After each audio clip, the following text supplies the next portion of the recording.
people? So this is A&P. I did a mistake earlier, so this is actually the second take, or the third take technically, and I'm gonna do an overview on the A30 from Miyoo. Let's think that's how you say it. Probably saying it wrong. I got this back in August of last year, and I think it came out right around the summertime. There was some bad things when it first came out because the software was not optimized for the hardware, and it didn't work that well. There's also complaints about it being kind of warm when you play higher end systems on this. It can play all the way up to, I would say, PSP, some Dreamcast. You could probably get to work an N64. That's what it's supposed to do. It does perform okay. Those are just extras. That's like the limit to where you can get. But obviously, anything from PS1 and below is going to play great on this, especially if you install custom firmware like Spruce, which I think there's another custom firmware available. Basically, Spruce is the modified version of the stock OS. It definitely has more updated emulators. That was a complaint with the emulators being somewhat outdated and not optimized for the chip that is in here. I don't know the chip off the top of my head, but I will do some research off camera, and I'll tell you just so you guys know what's in here. So I'll be right back. I might have to even put on my glasses.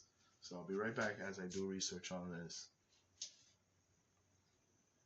All right, looking on, let's see, I'm on droid.net, so I'll leave a link to this if you guys want to check it out. They did a review. They did out of 5, gave it a 4.3. But what it has in here is the Allwinner A33 quad-core CPU and a Mali 400 MP2 GPU. I don't know the exact calibration, how they come up with the calibrations with the GPU, but you know, I guess it depends on how it fits in and the architecture. The RAM on this is only 512, so it is surprising that's how much RAM they sticked into here. Obviously, it's just meant to run games, so you know, RAM doesn't matter too much. Not saying that it doesn't matter, it just doesn't matter too much. And the card that came with it was a 64 gig card. I still have the stock OS somewhere. I put it in my backup, and then I put Spruce on this. So Spruce, again, is a modified version of stock OS. It is not the latest Spruce version because I know the recently released Spruce, I think it's 2.0. Correct me if I'm wrong. So this one's probably before that, slightly. It's probably only one update before that. So we're gonna go check more in depth into this. So this is basically an overview. Is it still worth purchasing at this time frame?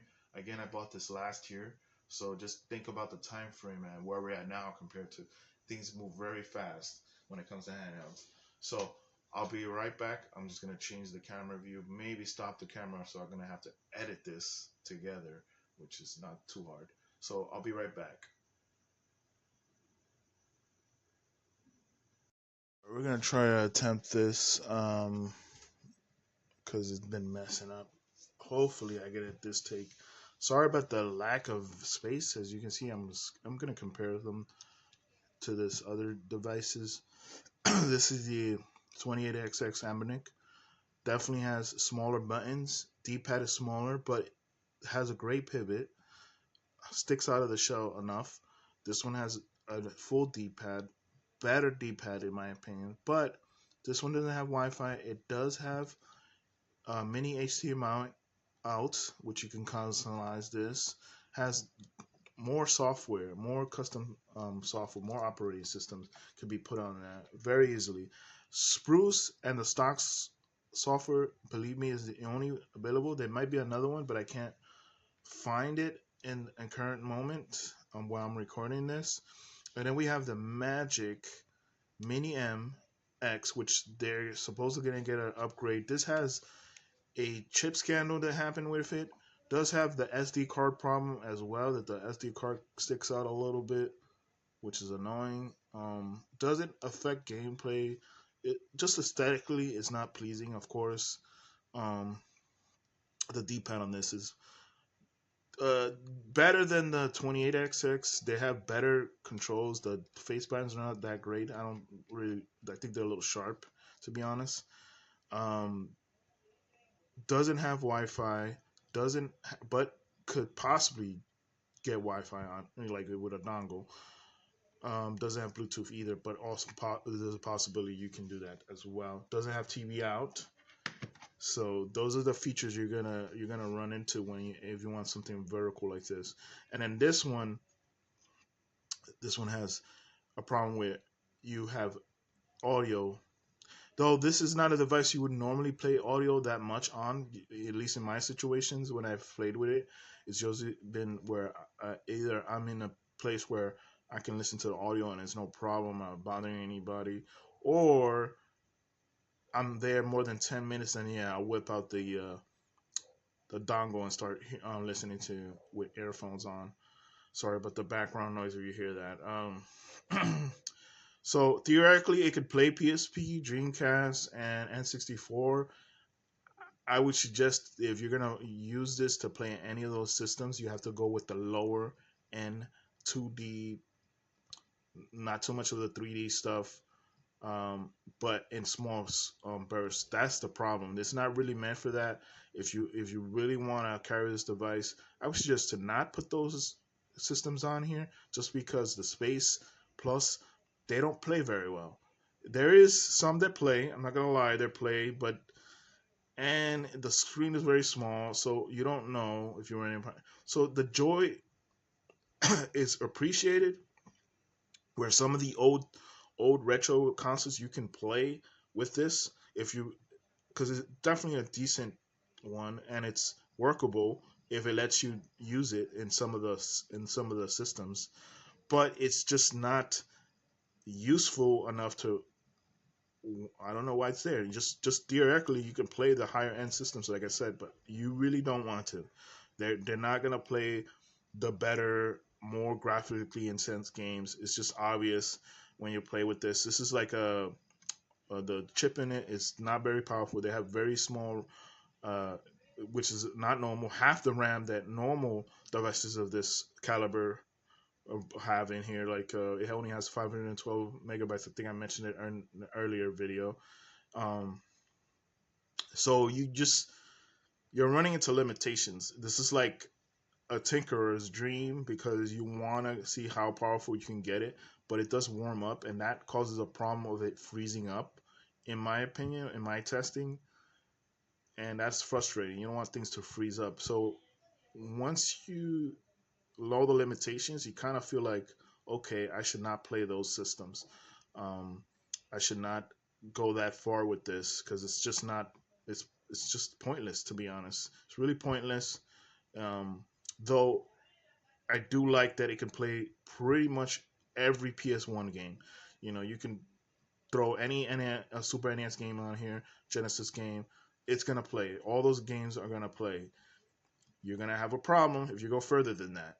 That's the only thing that you have to remember that. But if it's in a pinch, maybe you're out camping and you want to play a certain game and you know it plays well, you tested it, then yeah, throw it on here.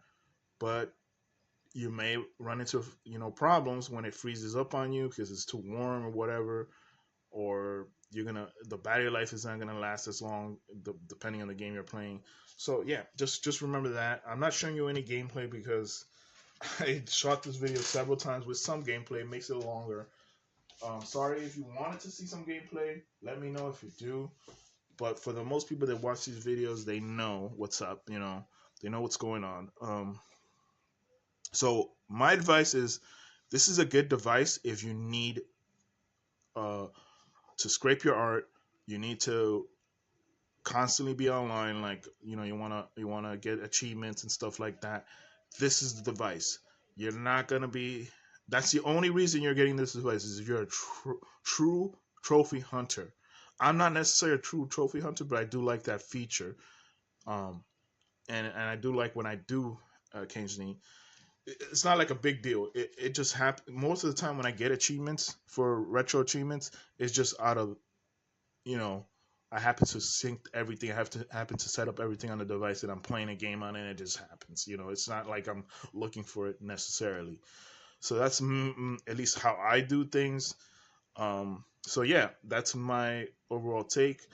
Please like and share this video if you like it. Um, yeah, this is just a video just talking about, is it still worth it? And I would say it's only worth it if you're gonna pay less than $40 and you're a trophy hunter. That's it, really. Plus, you know your limitations. You're not gonna go further than PS1 with this because it's just not great experience. It's just not. You could technically do it, but it's not great. And usually the lower 2D games, the simpler games, the minis, you could probably play some PSP minis. You want to throw as many PSP minis on here, and yeah, that would be the ideal situation with this because you want to explore the mini PSP library. But those games are telling the best when it comes to the PSP library. So yeah. Plus, again, the emulators on this, at least for the Nintendo DS, not great. It's not even drastic. It's some bogged down drastic version. Unless I don't know something, you guys let me know that I'm not doing correctly, because every time I go to the menu, it's not drastic. It's some other thing. It's not a good experience. Believe me. The N64 runs some stuff, run lower end stuff usually. And then the DS. I mean the Dreamcast. I keep saying the DS. The Dreamcast is, it's playable, but you're gonna want to play the least amount of graphical stuff in here. You can't play Shemu, I guess as they say. You really can't play like Ikawawa, I think that's how you say it, or like any other game that has some 3D graphics. You're gonna see the problem unless eventually they make Spruce 3.0. I don't know. I heard there's a new Spruce, but I haven't put it on here, and it's able to have standalone emulators that operate separate from RetroArch. Then yeah, you can technically play these at a better rate and a better capacity. Again, the screen is very small, so I don't know if you want to do that. That's on you. I just put these other more high end stuff just to test things out and which one out. And then if I do think the game plays well enough, I might leave it on there. But eventually, I'll delete the games that I don't think play very well. Sorry about that. So hey, that's basically it. Like, I like this device. The build quality is a little rushed, I guess. That's the only really bad part about this. So now you know. Later.